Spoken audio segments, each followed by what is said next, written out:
Hello everybody, Michael here for Tactica Imperialis with an Age of Sigmar battle report. Today we are playing 1500 points by the mini wargaming point system of bravery multiplied by wounds plus attacks. Attacks plus wounds times bravery, sorry I read that wrong.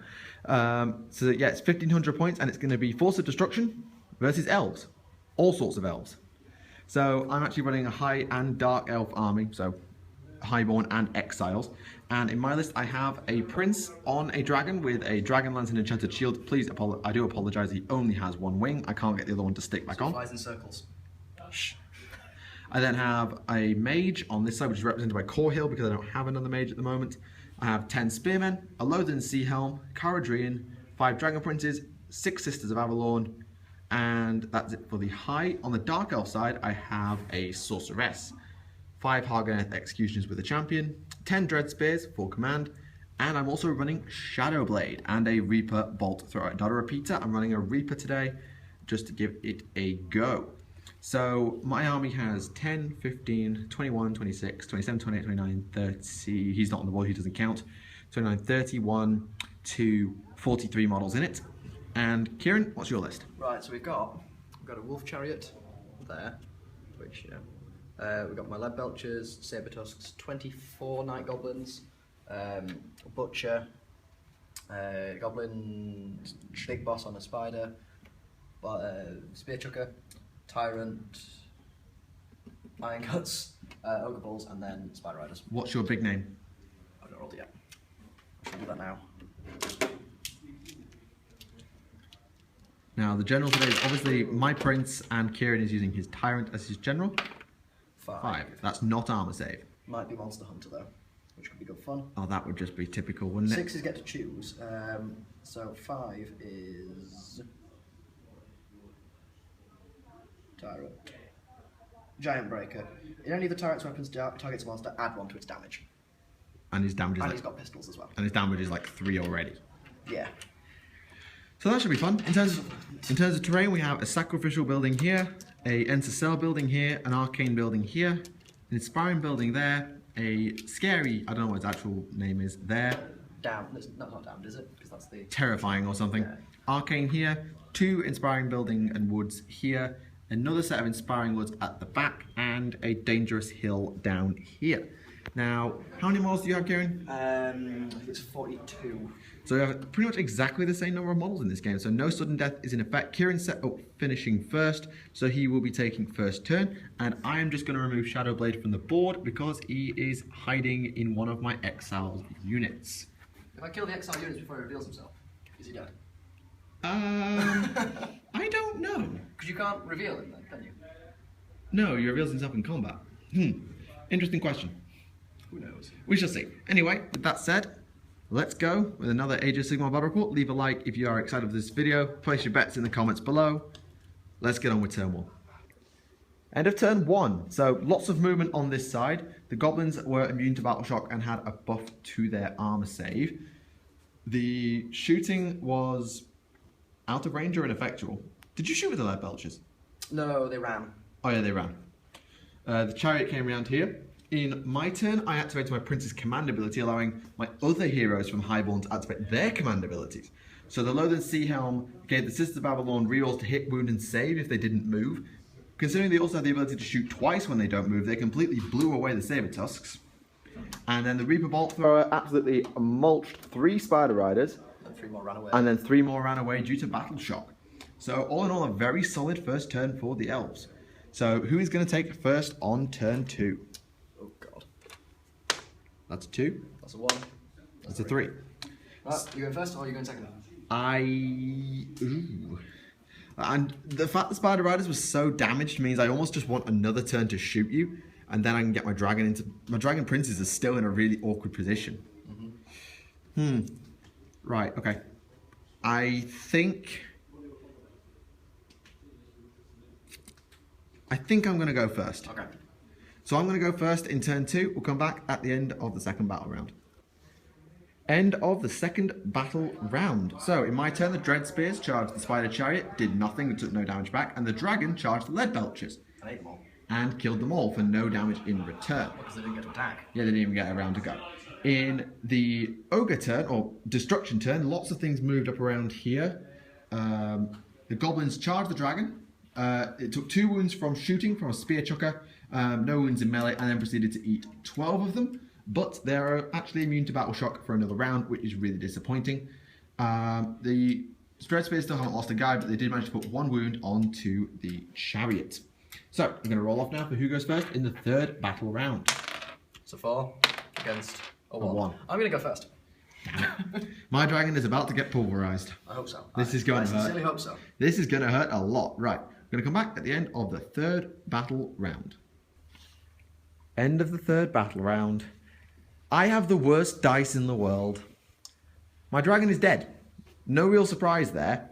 What will surprise you is that it killed 4 goblins in 2 rounds of combat. Yeah. The dragon's attacks all missed. Twice. So did your riders. The rider did kill 4 goblins the second time. The executioners went into charge, failed. Dreadspears put another wound on the chariot at the cost of 1 guy. They also lost 1 other guy to something, I think. They've lost 2 guys over 2 rounds. So. Lost 2 guys, so yeah, they're okay, not in taking battle shot tests. Down here, Caradrian charged the goblin boss, who'd also been shot, so he's down to 2, and is at -1 to hit until my next hero phase. And Caradrian is lost 1 wound, he's down to 4. Down here, I've killed 2 ogre bulls in melee at the cost of 3 spearmen and 2 dragon princes, which was rather painful. My sea helm is also in there. Yeah, that's where we're at. So, going into 4th battle round. So you goes first. It's a 5. Oh, God. So I'm going to go first. Great, fantastic. Okay, so come back at the end of the 4th battle round with whatever's left on the board. End of the 4th battle round. There's not much left on either side. Dread Spears are dead, but the chariot was zapped by my mage. The tyrant has lost 1 more wound, he's down 5. The executioner's charged the goblins, did nothing, literally completely whiffed, and lost a guy in return, just for good measure. The Iron Guts are down to 1 guy, after some good shooting and then some good melee from Caradrian. The Spearmen are all dead, the Loathen Sea Helm is still fine, the Bulls have just got 1 guy on 1 wound, the rest are fine. And yeah, so in terms of model count, there's 5, 6, 7, 8, 9, 10, 15, 16, 17, plays 6, 7, 8, 9, 10, 11, 12, 13, 14. So I'm 3 models behind at the moment. Yeah. Problem is I'm probably rolling for turn, though, aren't we? Yes, we are rolling for turn. So, we're going to the 5th battle round. With a 2. And a 3. You going first? I'm going to need to. Okay. Right, so we'll come back at the end of the 5th battle round. End of the 5th battle round. So, the executioner died, but a lot of goblins took 3 died. goblins with him, yeah. Well, 4. Yeah, it took 3 goblins and 4 down with him, and the tyrant is down to 3 wounds. He failed his charge against the sisters, whose shooting to the last, or whatever their rule is really nice, so I'm really hoping that even if the tyrant makes it, they'll be able to shoot him down. Caradrian is on 1 wound, but he did kill the Iron Gut. The Sea Helm is down to 3. Whoops, sorry. He lost 2 more wounds to Iron Fists. They actually just being punched. They haven't hurt him yet. He just trapped his finger in an Iron Fist. The Bulls, I think 1 guy's on 3 wounds at the moment. And that's where we're at. Pretty sparse. So we're going into the 6th and final battle round. So basically, whoever wins this roll-off wins, really. Almost. Yeah. So I got a 3. You got a 3. 3. Try again. 4. 4. Right. We can do this again. We're going to go 5. Yeah, 3. 3 again. Alright, okay. 6. You go first. Well, I'm not going to let you. Alright. So, Elves are going to take the final attack going into the 6th battle round, and notably, only High Elves are left except that Sorceress. So, I think we know who's better. So, we're back at the end of the 6th and final battle round with the end of the game. End of round 6, end of game. So, Caradrian charged in, absolutely melted the Ogre Bulls. Sisters peppered the Tyrant with arrows, and he went down. Kieran's turn. A walking pincushion, really. Kieran's turn, his spear chucker missed, everybody else stayed around. So in terms of models left on the board, 1, 2, plus 2 for the crew, 4, 5, 11, 12, 13. Versus my 1, 4, 2, 3, 7. So the High Elves win, or the Elves Alliance win, although most of the Dark Elves are dead. You didn't take many. Well, I forgot Shadowblade. Oh, yeah. I completely forgot I had Shadowblade. This is why you should start with everyone on the table, otherwise you forget. I'm a colossal melt. Well, you still won. Yeah, To be fair, Shadowblade might have actually really helped over there. Yeah. Or good with the You executioners. got out with the chariot. It helped with the chariot. It could have helped with the goblins, finishing them off. But, well, you live and learn. Mistakes were made. But it ends in an Elven victory.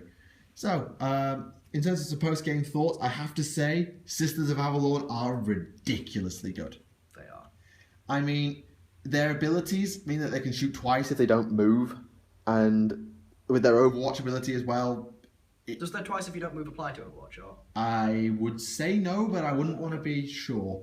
It is really quite strong because 12 shots from them has just literally wrecked half your army, really. Yeah.